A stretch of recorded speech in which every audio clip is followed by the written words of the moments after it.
Assalamualaikum warahmatullahi wabarakatuh. Nama saya Arfan Yoda Nugraha dari 12 TKJ 3 SMK Taruna Bakti Depok. Kali ini saya ingin membahas topik tentang dampak virus corona bagi perekonomian di Indonesia.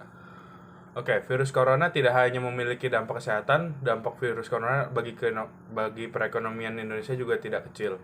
Dikutip dari CNN Indonesia, Menteri Keuangan Republik Indonesia mengatakan bahwa proyeksi pertumbuhan ekonomi Indonesia hanya akan mencapai 2,3%.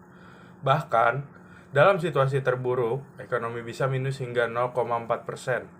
Penyebab dari hal ini diantaranya adalah turunnya konsumsi dan investasi, tidak dalam lingkup rumah tangga maupun lingkup pemerintah.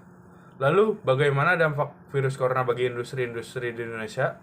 Kita bahas tiap-tiap industri yuk. Oke. Dampak pandemi COVID-19 pada tiga sektor perekonomian di Indonesia terkini seputar dampak COVID-19 di sekitar UMKM, pariwisata, dan manufaktur.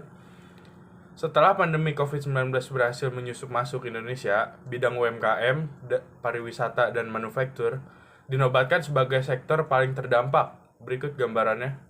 Nanti saya tampilin di sini. Oke, pendapat usaha UMKM eksportir kehilangan 95,4% mendapatkan data PSBB April 2020. Pariwisata total kerugian mencapai angka 8,7 triliun rupiah hingga akhir tahun 2020. Manufaktur rata-rata pendapatan turun 50,8% data Agustus 2020. Jumlah karyawan terkena PHK UMKM tercatat 2 juta karyawan kehilangan pekerjaan data April 2020. Pariwisata sekitar 60-70% pekerjaan terkena PHK data akhir tahun 2020. Manufaktur lebih dari 500.000 karyawan diberhentikan kontrak kerjanya hingga akhir tahun 2020.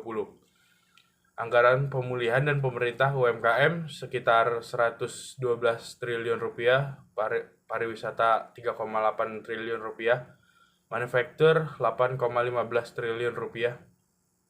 Oke, UMKM. Dampak virus corona bagi perekonomian UMKM, usaha mikro, kecil, dan menengah sangat nyata dilansir dari BBC Indonesia. Hal ini disampaikan oleh Ketua Asosiasi UMKM Indonesia sendiri, yaitu Ihsan Iktubun. Anjuran physical distancing yang dikeluarkan oleh pemerintah Indonesia membuat orang-orang tetap di rumah dan tidak pergi keluar untuk melakukan aktivitas biasanya. Salah satu kegiatan yang menghalangi dari rutinitas adalah tidak berbelanja keluar rumah melalui UMKM yang ada. Karena inilah UMKM kesulitan membayar biaya yang ada. Hal itu seperti gaji dan honor pekerja serta biaya operasional non-operasional lainnya. Hal ini berdampak buruk karena apabila pekerja tidak bisa menghasilkan uang, mereka terpaksa pulang kampung dan tidak punya pilihan lain. Pasalnya, mereka tidak memiliki penghasilan yang cukup untuk hidup di tempat perantauan. Mau tidak mau, pulang ke rumah adalah hal yang harus dilakukan untuk bertahan hidup. 2. Pariwisata. Apa dampak lain dari anjuran physical distancing?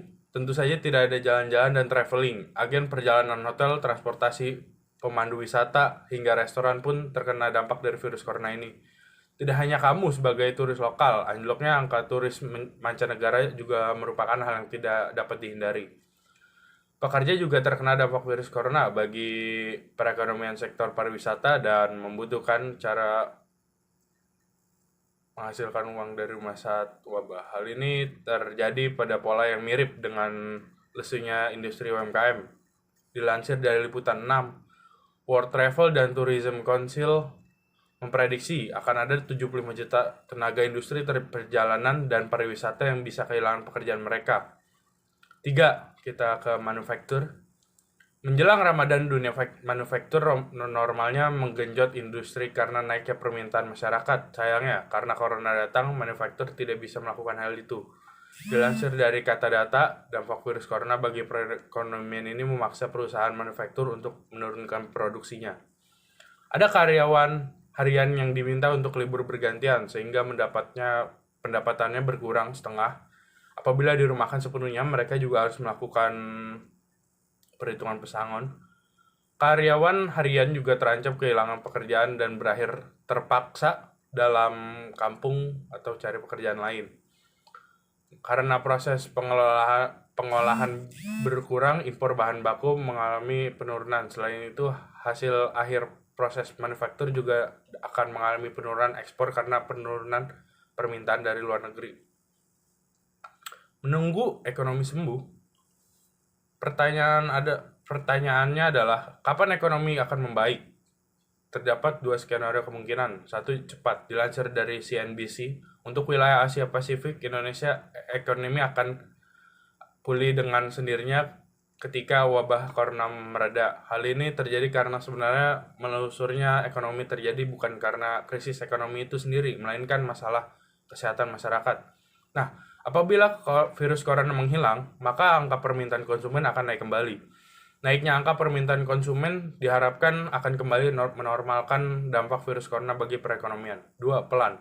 Bagaimana jika virus ini tidak segera menghilang? Dilansir dari World Economic Forum, konsultan McKinsey dan Company menyampaikan bahwa pulihnya ekonomi baru bisa dimulai dari kuartal ketiga tahun 2022 dan benar-benar pulih pada tahun 2023. Untuk Tiongkok, ekonomi akan mulai pulih di kuartal kedua 2021, Amerika kuartal pertama 2023, Eropa kuartal ketiga 2023, dan dunia secara global pada kuartal ketiga 2022. Itu dia penjelasan singkat Greens terkait dampak yang disebabkan oleh virus corona terhadap perekonomian di Indonesia. Kita semua tentu berharap agar pandemi ini segera berakhir, sebab jika tidak terjadi semua bisa akan kembali menjalankan rutinitas biasanya. Nah, kalau kamu merupakan salah satu pekerja atau pengusaha yang terkena dampak virus corona, kamu bisa bergabung di Glints Komunitas. Ya, ini website yang saya lihat. Oke, cukup dari saya. Sekian, terima kasih. Assalamualaikum warahmatullahi wabarakatuh.